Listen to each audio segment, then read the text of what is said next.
What's up, party people? My name is Sunny Ray. This is the Sunny Ray Show.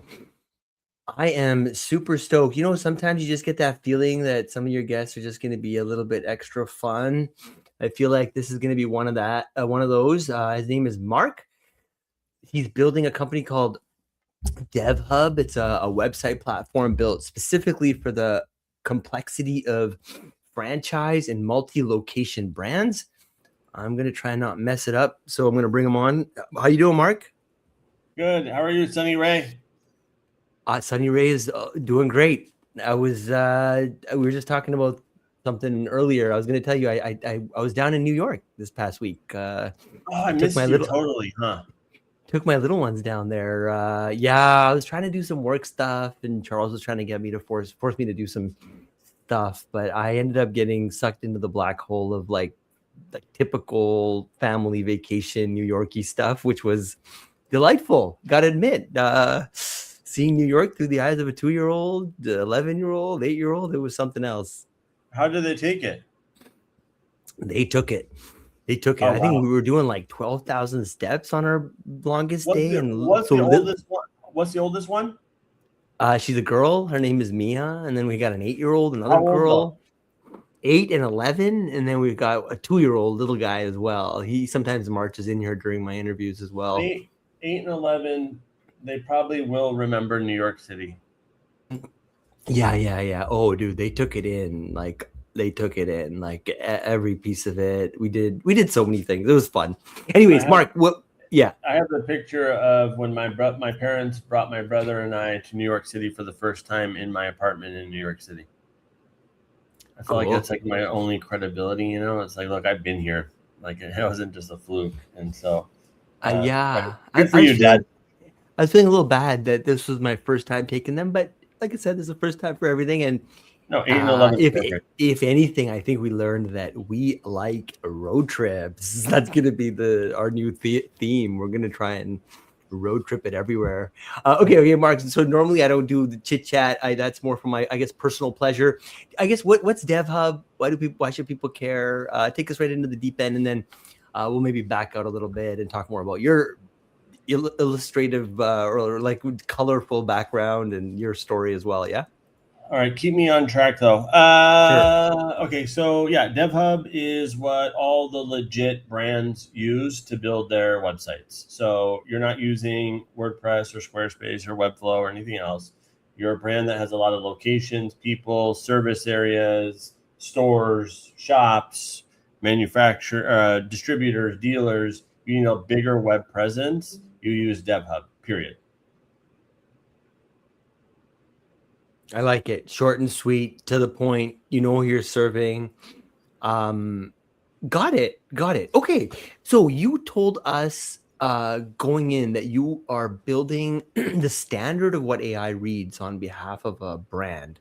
Can you walk us through what that sentence means in practice? Like what does a website actually have to do differently once the primary reader is a machine and not a person? So it is primarily around the structure of what, again, so how do I say this? So again, obviously in New York City, we're talking about there's Carnegie's, there's Rockefellers, there's Vanderbilt's, right? There's JP Morgan's, in a time where, the telegram before the telephone was sent, right? You have leadership, you're moving industry, but you're moving really at the speed of human. I actually think with the speed of where AI is, email, there's like a decision making that still slows down based on the human. Here's how I'm gonna connect that to the website. So today, when someone is buying a website, they are still buying a redesign of their current website. They're still seeing it through the eyes of what the consumer sees. And there is an element of play with that. It's still the digital front door to any brand. So yes, I understand there's a visual element, but ultimately our bet is on the structural element, the data meaning content, pictures, integrations, reviews, any structured data is what we call it too. Again, all of the things that are feeding the website, that are baked into the website, that AI, large language models, soon agents and agents today are reading to determine what's this brand's voice, what does this brand offer, and is this ultimately what my human is actually looking for, right? And so today, what most people are doing is redesigning a website, putting what they have already currently maybe on their website in a new potential CMS. And they believe at some level that the AI and large language models are so smart that they will just read the website as it is, read through imagery, read through pictures. And while there is an element of that that's true, we also know that having a pop-up today, having a plugin today, having a website with duplicate content today, not having the basics of price today, do not serve the AI model, a large language model, or AI agent will just skip over a website. So to make that more visible to the LLMs, to where AI is going in general, we think that structure is called DevHub. DevHub means websites. So when someone says in the future, what's your website? No, we're DevHub. It's like, oh, we're on DevHub. We're on that standard. Oh, wow. That's why when I said in the opening of the show, it's like, what's DevHub? I'm like, I started last night before I went to bed. I'm like, only legit brands use DevHub. I'm going to just start saying that from now on. And so that's how you know your brand's legit. It's like, oh, are you on DevHub? Oh, you're not? Ooh. And it should be the first play a CMO pulls at every company they go into from now on. Are we on DevHub? Because our promise is the last website your brand will ever need. I love it. I love it. So DevHub essentially makes or bakes rather the schema into every page, right? So Yep. in your company's words, search engines and AI understand your right. So what's the real gap between like a normal, well-built website and one that's actually legible to an AI agent? Can you go a little bit deeper into that? So there's a couple things. One, again, I mean, some of it today, right? Like again, especially if you're, let's say, navigating from a mobile device and like a little pop-up comes up and you don't know where the little X is to shut that off, an AI agent today will just skip the site because it's like, I'm getting bumped into this. So again, there's a little bit of a usability issue, but in terms of structure, we're talking about, we're in 2026 today as of this filming. So this can be old in a week or not. But anyway, in 2026, no one's really starting a website from scratch. And what we realized in working with brands, we don't work with individual small businesses. There's brands that have a lot of locations, service areas, whatever. And we are inheriting 5 years, 10 years, 20 years, 2 decades of shit. Hacks for SEO, right? Hacks for content, hacks of rogue websites, and a lot of trauma when it comes to the website, right? A lot of trauma. Someone migrates, it fails. URLs are on subdomains and they should be on subdirectory. So what we say is like we are the infrastructure of the website. So again, maybe the legacy pages you bought content-wise through an agency 2 or 3 years ago didn't get traffic. They might on DevHub, or they might just be duplicative. Get rid of them, right? And again, we do a full comprehensive SEO audit or audit of the site in general, all the pages, broken links, all the things to determine what should be carried over, what should be redirected. And again, a lot of it is structural, but then again, there's the usability elements of, again, don't put pop-ups, don't use plugins. Widgets are sort of okay, but not really. A widget to do a chat is probably okay. A widget to do, booking is not okay because you're depending 100% on that third party versus having it natively integrated. And so again, a lot of people are using, tools that are easy, but not really executing for where either their brand is going or where the web AI is actually going. And so it's in there where it gets lost. Got it. And you've built DevHub's like kind of local microsites to win essentially near me search, right? So does that fight change when the searcher is not typing into Google anymore, but asking an AI agent to just go book the appointment? Look, it's there. For 18 years, I've looked for a silver bullet in business, right? Like, what's the one hack that gets us all the way to the top, the front, to the whatever? There is none. The website is the most basic of basic, fundamental things that a brand should do since the dawn of the internet. And ultimately, if you're trying to cheat or you think you figured out a way to get ranked, whether that was Google or now within LLMs, you're probably doing something wrong or a short-term fix. And so if you have the sites in a way that the consumer actually cares about, so AKA consumer being like, hey, like again, like, a search that I'm going to do here after I get off this call is like, what are the restaurants in Chinatown that, you already know me already, ChatGPT, that I would like, that I can go with my wife, like you like kind of ramble on a little bit longer than you would be like Chinatown near me. It's still near me, right? Because again, it's Chinatown, it's like here in New York City. And so there's as long as the site is relevant to be like, our business is in Chinatown and, we have General Tso's chicken, whatever the hell it is, like be descriptive enough that it can fill in the gaps of what AI knows about you as the human, but also what it's also trying to figure out in terms of location. Got it. It was super interesting. So DevHub runs corporate pages, local franchise sites, and location finders out of one kind of like dashboard, right? One CMS, yeah. Right. So can you explain that model to someone who's never managed more than like one website? Like, what breaks when a franchise brand tries to do this without it? So a lot. Okay, let me think how to do this. So DevHub is a CMS, content management system, right? So we are powering the corporate site for a brand, all the individual local websites, microsites, local pages, whatever the hell you want to call it. We power every location. We power the finder. If it's in franchise, we power the franchise development site. And typically we're doing landing pages for general paid search, social campaigns, promos, whatnot. And there's a lot of stakeholders involved. So again, a brand who controls, let's just say 100 locations. One, what an awesome opportunity to control 100 local markets in terms of your brand presence, but then being able to drive a regional promo. Again, like something that we did recently was in the mosquito home control or pest control industry, home services industry. They did like a tick finder, right? Which was, again, a tick finder. So ticks I guess, are not the same on the West Coast and East Coast. And so again, and it was very descriptive of the type of ticks. I think all the things that people could be trying to identify if they have a tick on themselves or a dog or whatever.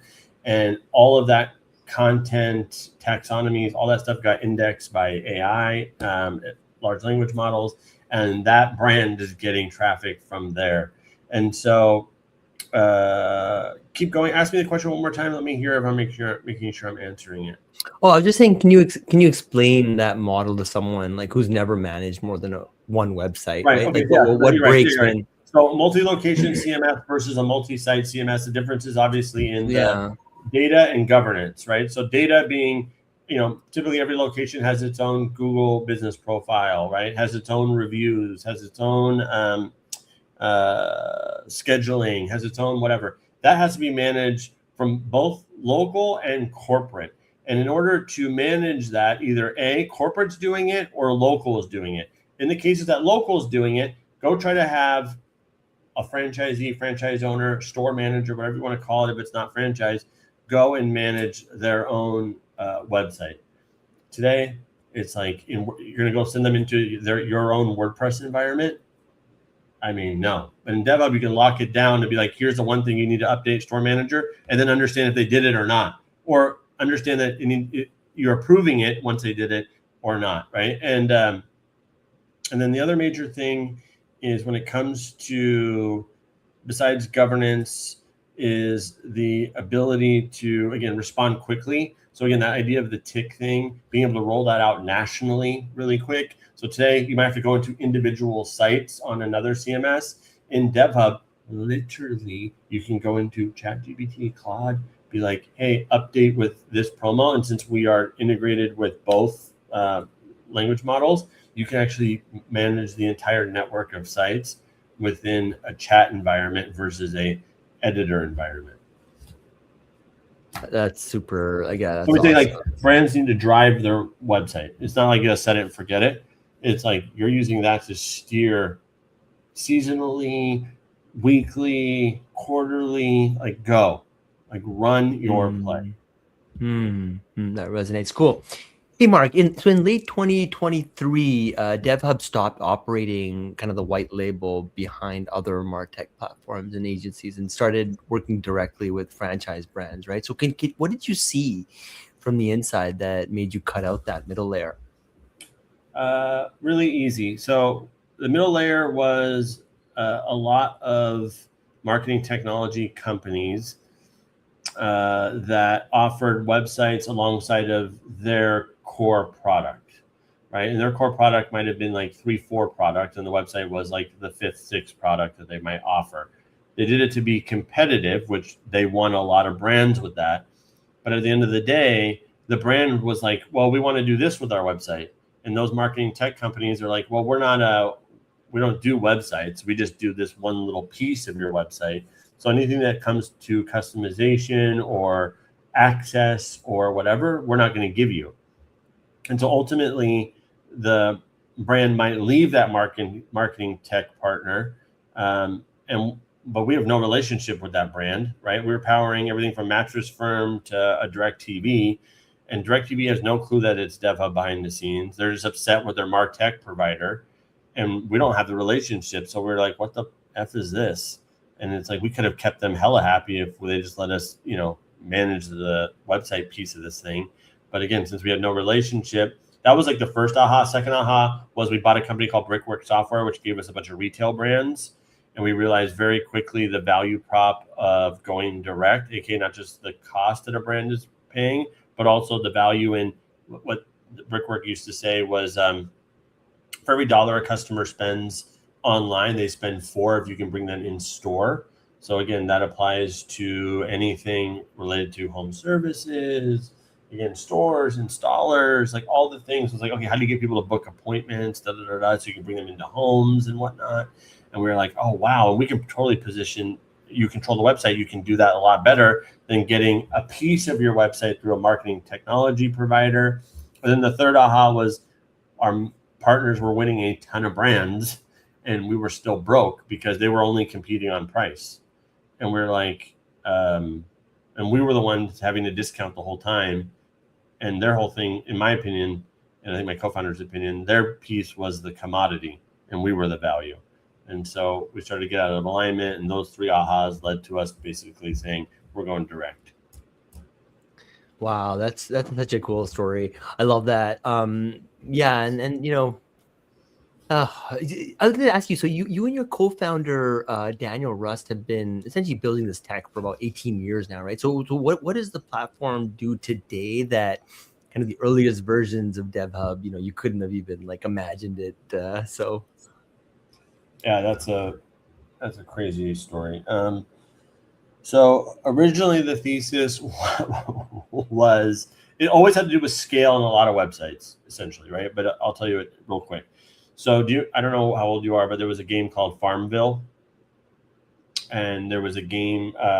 There was Farmville, and there was AdSense, and there was this idea of gamification, right? And so the idea was, can we basically give everyone a single template instead of giving people a million options to build a website? You get one option, and until you do the first thing, you don't get to move on, right? And so we didn't want to have a platform with a bunch of dead websites.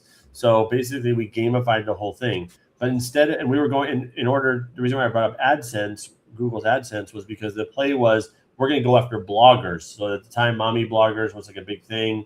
So we're going to go after people who are passionate about something to build a site that they can actually monetize. So that was like the whole play. Instead of getting bloggers to blog, we got a lot of small businesses that built small business websites. And we were like, what the hell is this? Like, we can't monetize a small business website with AdSense. We can only sell them a domain name. And so we were like, damn. And so essentially it was almost over then. But then by fluke, what happened was back in the day, for your listeners, there was something called Yellow Pages. There was something called radio. There was something called TV. And there was something called, I think, newspapers, if I didn't say that already. And essentially, these were all media companies all over the world who had relationships with brands and small business advertisers, right? And they're like, hey, we need a platform to offer small business websites. Can we white label DevHub's technology? We were totally broke. We thought we were going to be insanely rich because they're the names that we've all heard of, from Hearst to News Corp to all the things. I was like, oh my God, game over. They have tens of thousands of small businesses that are going to build websites in one go. And it was just not that. Okay. And so what happened was we licensed it all over the world. Hundreds of thousands of small businesses on our platform through partners after a decade. And it was just a brutal decade. What happened was that industry started to implode on itself, right? I mean, again, we can laugh now about Yellow Book and whatnot, but at the time it was still sort of relevant, even though the internet was, moving very quickly. And what all of these legacy media companies had were relationships with advertisers, i.e. Edward Jones, i.e. Dish Network, i.e. whatever, huge national, international brands. And so one of those media companies came to us, one of our partners came to us and said, hey, can you build 14,000 financial advisor websites on DevHub in one go? So not individual small business websites that we're paying, that we're charging the partner $5 for, but in one go, 14,000 financial advisor websites. And we're like, yeah, duh, like, hold my beer situation or whatever. And so when we did that, that was like 2016, 17-ish. We're like, why are we going after small businesses? We should be going after brands. But because we only knew how to white label our platform, that's when we started looking up instead of media companies, we started going after marketing technology companies who sold to brands. And so we were white labeling to those marketing technology companies who was then selling to brands. And we did that till about the pandemic. And then we started to get a lot of those ahas. And we're like, why are we going through partners again? We hated it for 10 years and we're doing it again for brands. Like, no, we're going direct. And so in 2023, we actually did it. And so that's awesome. That's a great story as well. So, Mark, if AI agents are, I guess, quietly replacing entire workflows rather than just individual roles, as you put it, well, what is like the one workflow inside DevHub that no longer needs a human in the loop? A human in the loop. So the story I tried to connect to that earlier was the whole, humans still just move slow, right? Like, we have the ability today for people to use their chat, window, whether that's, again, Claude or ChatGPT, to make updates to their websites. And, of all of our customers, I think 2 use it today, right? And so ultimately, the workflow will be replacing the internal website team at a brand, because even, I hate to say it, the CMO can probably do it, right? It's not quite there yet. I think by first quarter next year, that'll be almost reality. I'm almost positive at this point. So it's like, again, if I don't need to talk to somebody to build a template, if I don't need to, ask, my marketing manager to run this promo, do you just roll those 4 jobs into one person, right? Call them head of website or whatever you want to call it, or head of presence, and they can do all the things that was maybe 3 people before. It's in that vein. I'm hearing, yeah. So, okay, so DevHub, I guess you guys took Series A and then A1 rounds to get here, right? Like, what did venture capital at? Oh, no, sorry, was it a Series A that you guys had done? Yeah, Series A, A1. Right. So I was going to ask you, what did venture capital actually buy you that, bootstrapping the earliest version of the company couldn't? And I guess looking back nearly, 2 decades in now. Well, it was, again, my friends just showed up on CNBC, Acquired FM podcast. What's it called? So don't forget, we raised money in 2009. The premise was, Wow. Again, Farmville, AdSense, gamification. It was very impressive to be like, hey, here's this problem on the internet. There's a lot of ghost websites out there that people start but never finish. With DevHub, you have like a 60, 70, 80% completion rate versus 2% when someone starts a website on any of these other drag and drop builders. We figured out how to get people to build websites. So it was like a very easy way to raise money because it was just like, look at our users and we think we can monetize them because they're gonna be blogging, and we know we can monetize off of AdSense and other ad networks because they're gonna be building content. So it's easy to make money. We got most of that money within about a year-ish period. But again, I was also whatever. I wonder how old I was. Hold on, let me figure this out real quick. I've never really done it. I'm gonna do this real quick. Hold on.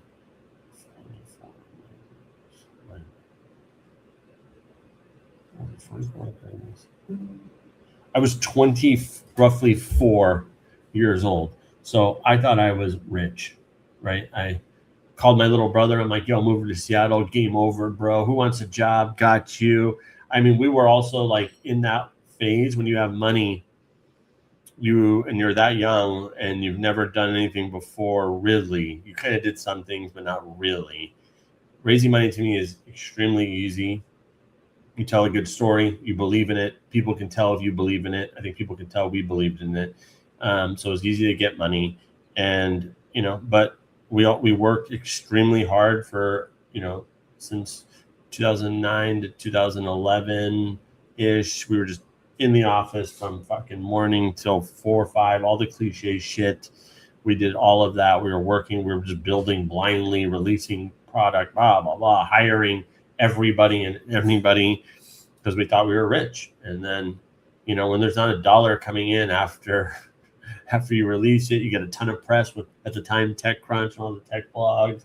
And it's like, you're getting all the Huffington Post at the time also was huge. And we're getting all this traffic and notoriety, and there's no dollars flowing behind it.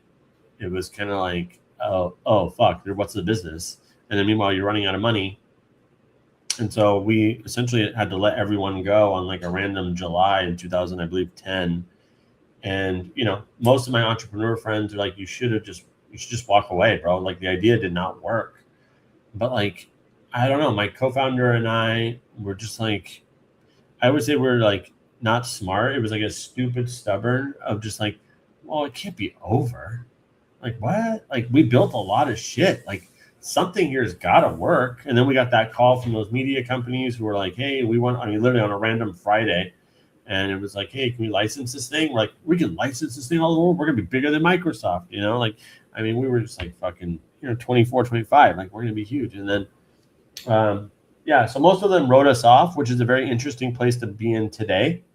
18 years later, it's like we raised money from like the best kind of VC/angels between Seattle, LA, New York, and San Francisco.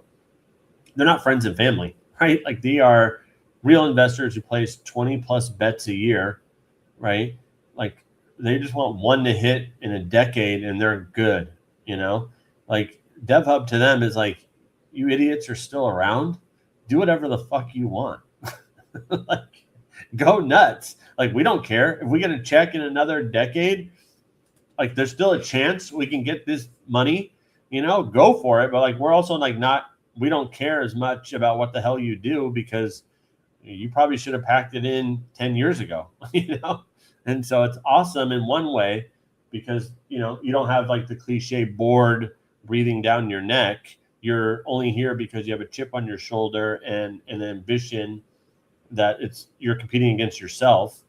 And so it's a very interesting place. It's also very difficult because to raise more money, you have to reset the cap table and do all the things, and nobody's willing to like pay that money because again, how big can it be?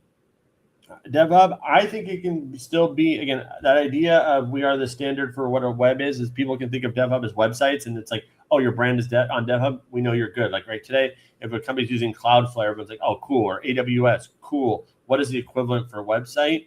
Again, today there's still the WordPresses and other things in the world. Yet, like, what is the thing that a brand should use at the enterprise, mid-market enterprise level? It's DevHub. That's how you know your brand made it. It's DevHub. If we can get to there, I think it can be a very big company. Otherwise, we're just the best at what we do, and it's like boutique, high end, but it's not for everybody. And so, yeah. That's that's a really refreshing take. I mean, a lot of it resonates with me as well. I mean, I'll get into it in another episode. But yeah, I was going to ask you. So for a founder who's listening right now, who's watching kind of AI reshape how customers find businesses, what's the first thing you'd tell them to fix on their own site before anything else?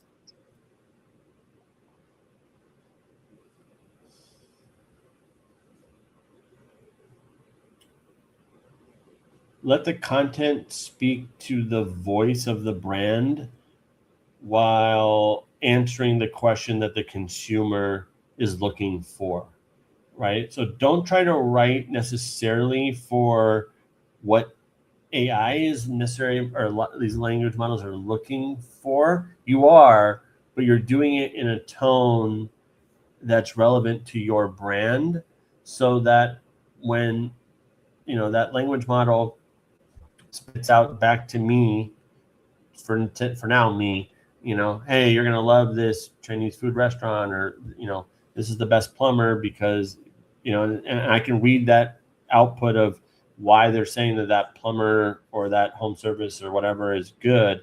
It's like I can feel a little bit more from, oh, that is probably my brand that I will choose because of how it like almost sounds. So I don't know, somewhere in that. I guess initially where I thought you were going to ask, which was, like, what do you think for a founder they should be doing if they want to compete in the world of AI? I am just a huge stan for personal brand. And if you're a founder that thinks you're going to hide behind the camera and like pull strings, I just think you're making it a lot harder on yourself. There's a time to be quiet, but there's also a time to like show up. And it's like, I think now you have less than 2 years to show up, to either prove what you've done or talk about what you're doing. But to stay quiet and expect, some massive change in your course, I think I don't know. Again, that's the hill I'm willing to die on right now. Oh, I love that. Okay, if DevHub's AI readiness thesis plays out completely, like what does a franchise brand's website even look like in 5 years? And is there still a homepage a human ever sees?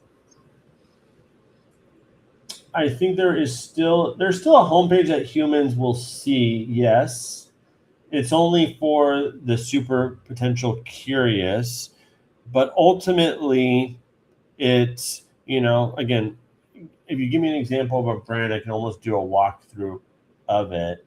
But I think it's like almost in real time of like me operating a brand in a swath of 100 locations, and I'm like, oh, here's this picture of this bug or this roof or this something, and I want to update a menu or a service or whatever. I'm able to do it right here. Boom, boom, and shoot it out across all 100 sites. So simple. I don't have to log into anything. I'm in my regular Claude or whatever I'm using at the time to be able to actually drive the direction of the website in like almost like real time. Like we used to update, remember back in the day, there used to be like Foursquare check-ins, or even if you were active on Twitter, X, it's like, or even Instagram, like you're up there, you're liking, you're commenting, you're posting, whatever those. I think a website will be a lot more active because it's the voice of the brand, and the voice of the brand is having to respond because it's the only place on the internet. The website is the only place on the internet that the brand voice, tone, everything exists. It's your only address that exists. And so like that has to be responding in almost real time to what's happening. Again, it's not there yet exactly, but I think it's more, there's a pulse coming from a website versus today, I'm going to build my website or I'm going to move on to this other thing. It's like, no, update it, drive it, go, what's up, put together this banner, put together this promo, and you're able to do a lot of the things in real time more quickly than today. It's like, I got to go talk to this person, figure this out. You're able to like put it out across your network of websites a lot faster. And you also, if you're on DevHub, you don't have to worry about how it's displaying on for AI agents. Gotcha. Makes a lot of sense. Okay, cool. Well, Mark, where do people learn more about DevHub and where do they learn more about you? Go to devhub.com, follow us, DevHub, or myself on LinkedIn. Love LinkedIn, love it. Don't care. It's cheesy, it's dorky, it's all the things, everyone's so excited about everything on LinkedIn, as am I. It's like, I don't know. I think it's like this weird perverted universe, but I still love it. I don't give a shit. Like you saw yesterday I posted a meme of myself as, remember the movie Evan Almighty with Steve Carell? I did that, but like for websites, like I think it's just funny. Like just go. Like you have less than 2 years. Anyway, LinkedIn, DevHub, Mark Michael, or markmichael.com for me personally. Awesome. All right, with that, I'm going to bring this one to an end. Mark, hang out for 1 minute. Thank you all for tuning in.